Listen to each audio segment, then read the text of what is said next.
Hello everyone, good morning. কেমন আছো তোমরা সবাই? আশা করছি ভালো আছো। আমি রিয়াঙ্কা, নতুন একটা ব্লগে তোমাদের সবাইকে অনেক স্বাগত জানাচ্ছি। দিনটা হচ্ছে রবিবার, আর ঘড়িতে এখন বাজে ওই 7:10 মতন। তো ঘুম থেকে উঠে আগে ছেলেকে একটু খাওয়ালাম, তো ও আবার ঘুমিয়ে পড়লো। তো ওকে আবার ঘুম পাড়িয়ে দিয়ে চলে আসলাম রান্নাঘরে। মানে ও ঘুমোচ্ছে, মানে আমাকে এখন দৌড়ে দৌড়ে কাজকর্মগুলো সারতে হবে। আর আমার বর কাজে গেছে, তবে আজকে কাজ হবে না। ওই 1 ঘন্টা আধ ঘন্টার মধ্যে আবার চলেই এসেছিল। মানে আমি জানি ও কাজ করবে, কিন্তু সুতো না থাকায় ওর কাজ হয়নি। মানে কারেন্ট না থাকলে ওর কাজ বন্ধ যায়, সুতো না থাকলে কাজ বন্ধ যায়, টানা উঠলে ওর কাজ বন্ধ যায়। এই তো ব্যাপার। তো আমি জানি ও কাজ করবে, আসবে ওই 10টা, 10:30 বা 11টার দিকে। তারপর দেখি হঠাৎ করে চলে এসেছে। তো আমি তো অবাক। আমি বলি, কী ব্যাপার, তুমি এই গেলে, এই চলে আসলে, শরীর টরীর ঠিক আছে তো? বলছে হ্যাঁ, সব ঠিক আছে। কেন, আমি বাড়ি আসলে কি সমস্যা হচ্ছে তোমার? আমি বলছি না, তুমি বাড়ি থাকলে তো আমার ভীষণ আনন্দ হয়। কেন বলো তো? আমার বর বাড়িতে থাকলে ছেলের দায়িত্বটা কিন্তু ওর পুরো থাকে। মানে দায়িত্ব বলতে গিয়ে যে ধরা, ঘুম পাড়ানো, এই দায়িত্বগুলো কিন্তু ও নেয়। আর আমি শুধু ওকে টাইম মতন খাইয়ে দেবো, টাইম মতন স্নান করিয়ে দেবো, এইটুকুই। আর ও থাকলে সত্যি আমার খুব সুবিধা হয়। বোঝোই তো, যারা একা বাচ্চা মানে মানুষ করে, তাদের যেন মনে হয় কেউ যদি পাশে একদিন এসে থাকলো, তাহলে যেন সেই আকাশের চাঁদ পেয়ে যাওয়ার মতন। আর আমার বর হচ্ছে সেটাই। তো আমি বললাম না না, ভালোই হয়েছে, তাহলে আমার আর চিন্তা নেই, তুমি চলে এসো। তো যাকগে, এদিকে আমি রান্নাঘরে টুকটাক যা কাজ থাকে সেইগুলো করে নিচ্ছি। আর এখন অবশ্য ও এখনও আসেনি। ওদিকে মশারি টাঙানো, দেখতেই পাচ্ছ, ছেলে ঘুমোচ্ছে, কারণ সকালবেলায় ওকে 7টার দিকে খাইয়েছি। অন্যান্য দিন দেখি উঠে পড়ে, আজকে দেখি ঘুমোচ্ছে। আমি ভাবলাম তাহলে ঘুমোচ্ছে যতক্ষণে, তাহলে আমি মানে সকালের যা কাজ থাকে সেইগুলোকে এখন করে ফেলতে পারবো। তবে এই ছেলে ঘুমোলে আমি যে কি তাড়াহুড়ো করে কাজ করি, সেটা তোমাদের প্রতিদিনের ব্লগেই শেয়ার করি। কিন্তু ভয়ও লাগে, এই বুঝি উঠে পড়বে না তো, মানে কান আমার বাজতে থাকে, মনে হয় যেন ছেলে কান্না করছে, ছেলের কান্নার আওয়াজ আসছে এরকম, বা ছেলের পায়ের মলের আওয়াজ আসছে। আর হ্যাঁ, একজন আমায় কমেন্ট করেছিল যে রিয়াঙ্কা, তুমি পায়ের মানে পায়ের তলাটা পরছো না কেন? অ্যাকচুয়ালি পায়ের মলটা ছিঁড়ে গেছে। তো সেটা এবার মানে দোকানে নিয়ে যেতে হবে, তো সেটা আর নিয়ে যাওয়া হচ্ছে না। তো ওই জন্যে আর পরা হচ্ছে না। আসলে কি বলো তো, পায়ের মল জিনিসটা এমন জিনিস, পায়ে যদি আওয়াজই না হলো, তাহলে আর পায়ের মল পরে লাভ কী, তাই না? তবে আজকের ব্লগটা সকাল থেকে ভালোভাবেই শুরু করেছিলাম, কিন্তু দুপুরের পর থেকে যে এমন হবে সত্যি ভাবিনি। আজ কটা দিন ধরে তোমাদের সাথে একটু আপসেট টাইপের ব্লগ আমি দিচ্ছি, কারণ কিছু ঘটনা এমনই ঘটছে, আর তোমাদের সাথে আমি আমার ডেলি লাইফস্টাইল ব্লগ শেয়ার করি।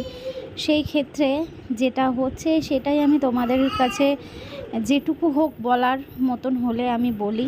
আজকে বিকেলবেলায় এমন একটা ঘটনা ঘটে, সত্যি আমরা ভাবিনি যে এরকম হবে। আর আমাদের যে হাইওয়েটা হয়েছে, এই হাইওয়েতে এত পরিমাণে অ্যাক্সিডেন্ট বেড়ে গেছে, সেটা বলার মতো নয়। গতকালকেই আমাদের পাঁচিল বাবা যে মন্দিরটা রয়েছে, সেখানেও একটা বড়সড় অ্যাক্সিডেন্ট হয়েছে। সেম আজকেও আরও একটা ঘটনা বিকেলবেলায় ঘটে। মানে আমার মাও এসেছে, তারপরেই এই ঘটনাটা ঘটেছে। আর সেটা আমাদের একদমই পরিচিতর মধ্যেই বলতে পারো। তাই আজকের ব্লগটা ঠিক দুপুরের পর থেকে, দুপুর বিকেলের পর থেকে আমি আর শ্যুট করতে পারিনি। কোনো কিছু তোমাদের সাথে আর শেয়ার করার মতন আমার মনে হয়নি যে শেয়ার করি। মানে এত খারাপ লাগছিল। আমার বর তো হসপিটালে গেছিলো, আর ভীষণ ভীষণ বাজে একটা পরিস্থিতি। মানে আমি তোমাদের কিভাবে বলবো, আমি বুঝে উঠতে পারছি না, এত খারাপ লাগছে। তো যাকগে, আমি যেটুকু ভিডিও করতে পেরেছিলাম সেইটুকুই আমি সকাল থেকে দুপুর পর্যন্ত, সেইটুকুই আমি তোমাদের সাথে শেয়ার করছি। আর কি বলবো, মানে প্রত্যেককে ভালো থাকুক, ভগবানের কাছে এটাই প্রার্থনা করি। বয়স্ক মানুষের কিছু হলে একরকম, কিন্তু অল্প বয়সে বা কি বলবো, মানে যাদের একদম যাওয়ার মতো না, তাদের যদি কিছু হয় তাহলে কেমন লাগে বলো?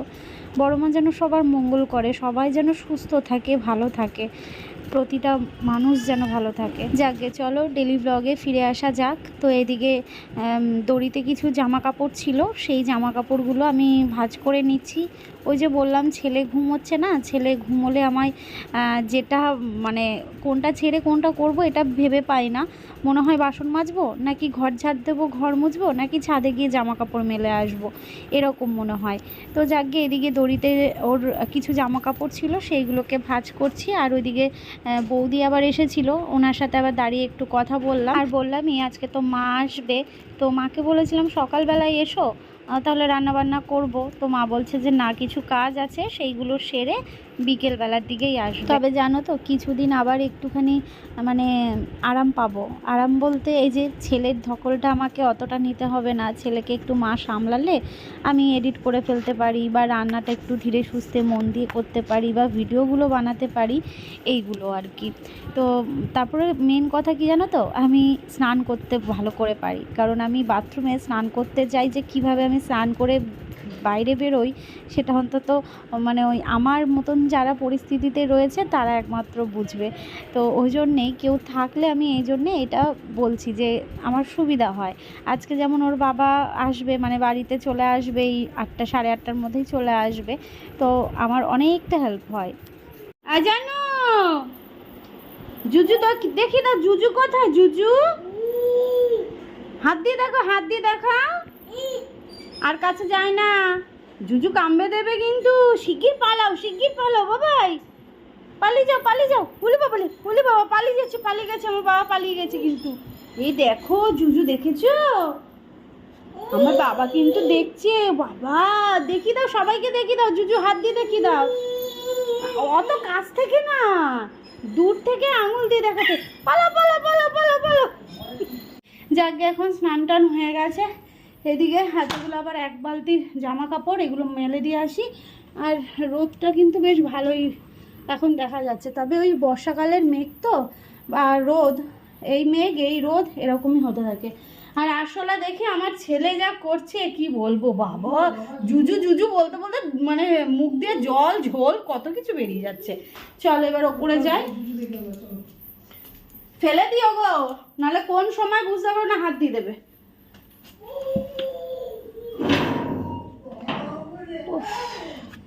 আজকে আর সেই ভুলটা করছি না, যেটা আমি এখানটায় ফোন রেখেছিলাম, আর কোনোদিন এখানে ফোন রাখবো না। বাবা সেই ভয় যা লেগেছে আমার। এই দেখো আকাশটা কি দারুণ লাগছে, কি দারুণ লাগছে আকাশটা। চলো এটা মেলে দিই, আর ওইগুলোকে নিচে নিয়ে যাব। এই দেখো বুঝতে পারছো, তোষক মাদুরের ওপর দিয়েছিলাম, আর অনেক জামা কাপড় ছেলের ছিল, সেইগুলো কেমন সাদাটে লাগছে বলো। সকালের কাজকর্ম সেরে আমি আর ভিডিও শ্যুট করিনি, কারণ মায়ের ঘরের ওই তোষক তারপর বালি সমস্ত কিছু রোদে দিয়েছিলাম। আর বলো না, মানে রোদ তো দিয়েছি, এবার একদিক রোদ খেয়েছে আর একদিক যে উল্টে দেব সেটা আর হয়ে ওঠেনি। তারপর তো সেই ঝমঝমিয়ে বৃষ্টি, আর ওর বাবা ছিল বলে আমি ওইগুলোকে বাঁচাতে পারলাম, নইলে যে কি হতো। মানে ও মানে ছেলেকে থাকলে, ছেলেকে নিয়ে তো আমি আর ওপরে উঠতে পারতাম না। অবশ্য আমার সেগুলো রোদে দেওয়াও হতো না, এটাও সত্যি। তা ও ছিল বলেই আমি বললাম যে তোষকগুলোকে একটুখানি রোদে দাও, তো ও টেনে টেনে এনে ওই মাদুর পেতে দিয়েছিলাম, রোদে দিয়েছিল। তারপর অনেকক্ষণ পর মানে প্রায় 2 ঘন্টা রোদ খেয়েছিল। তো তারপর যখন বৃষ্টি আসে ঝমঝমিয়ে, সে মুষলধারে বৃষ্টি, তাড়াতাড়ি করে তো ও এসে ওইগুলোকে ওই সিঁড়ির সামনে জড়ো করে রাখে। তবে সমস্ত কিছু শুকনো, কিছুই ভেজেনি, আমি থাকলে হয়তো ভিজে যেত জামা কাপড়গুলো। আর এখন দেখো আকাশটা কি পরিষ্কার, দেখে মনে হচ্ছে যে কিছুক্ষণ আগেই যেন ঝমঝমিয়ে ভালো মতো বৃষ্টি হয়ে গেছে, কে বলবে। আর সকালবেলায় তো কিছু ধুয়ে দিয়েছিলাম, আবার এই যে স্নান করতে গেলাম, ভাবলাম এইগুলো রেখে লাভ নেই, ওই যে ছেলের মানে টয়লেট করার প্যান্ট কাঁথা এইগুলো রয়েছে, তো ভাবলাম এইগুলোকেও ধুয়েই দিই। ওই দিনে 2বার তো হয়ই জামা কাপড় ধোয়া। আজকে রান্না বান্না কিছুই তোমাদের সাথে শেয়ার করতে পারিনি, ফোনে তো 1 নম্বর চার্জ ছিল না, আর কারেন্টটা অনেকবার যাওয়া আসা করছিল। এবার এই মানে মুহূর্তে আমি তোমাদের সাথে যে ভিডিও শেয়ার করব সেটাও হয়নি। সকালবেলায় যদি আমি এই রান্না বান্নাগুলো শেয়ার করতাম তাহলে হয়তো আজকের ব্লগটা একটু হলেও বড় পেতে তোমরা। তো আর কি করা যাবে, প্রতিদিন তো সমান হয় না, তো আজকে প্লিজ একটু কষ্ট করে দেখে নিও।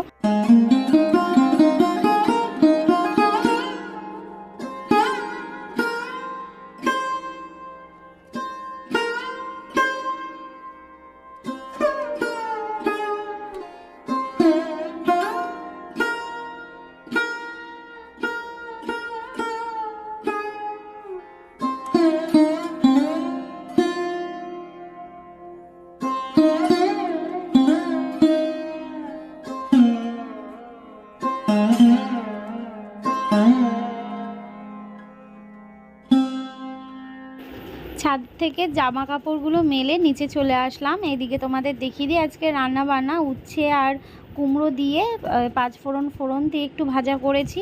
এটা বেশ ভালো লাগে খেতে। আর হাঁড়িতে রয়েছে ভাত। সকালবেলা অ্যাকচুয়ালি মাছ ভাজা দিয়ে ভাত খাওয়া হয়েছিল। আর এইখানে দুপুরের জন্য করা হয়েছে পাঙাশ মাছের ঝোল, একদম পেঁয়াজ রসুন দিয়ে কষা কষা করে করা হয়েছে। কেমন লাগছে দেখতে অবশ্যই কিন্তু কমেন্ট করে জানিও। তো এখন দুজন মিলে খাওয়া দাওয়া করে নেব। আর হ্যাঁ, দুপুরবেলায় ছেলে কিন্তু ঘুমোয়নি, সেই সকালবেলা একটু ঘুমিয়েছিল আর দুপুরবেলায় দৌড়াদৌড়ি করে বেড়াচ্ছে। আর হ্যাঁ, একটা কথা বলতে তো ভুলেই গেছি, একজন আমায় কমেন্ট করেছিল যে রিয়াঙ্কা বাসনগুলো তো তুমি রাতে মেজে রাখো, কিন্তু সেইগুলো তো পরের দিন আবার ধোয়া উচিত। একদম তাই, কারণ উপরে ধুলো টুলো পড়ে কি থাকে না থাকে, তাই না? অবশ্যই আমি যখনই বাসনগুলো ব্যবহার করি তখন কিন্তু আমি ধুয়ে তারপরে ব্যবহার করি। প্রচণ্ড খিদে পেয়ে গেছে, ছেলে তো ঘুমোলো না, এদিক সেদিক করে বেড়াচ্ছে। তো এদিকে হচ্ছে ভাত নিয়ে চলে এসেছি। দেখালামই তোমাদের রান্নাবান্নাগুলো, দেখো চোখ দেখে বুঝতে পারছো না, প্রচণ্ড ঘুম লাগছে আর খিদে পেয়েছে। স্নান করলে খিদে পায় না, তাড়াতাড়ি খিদে পেয়ে যাচ্ছে। আর দেখো চোখ ডলছে, তাও ঘুমোবে না। ও চলো এই যে খেয়ে নি।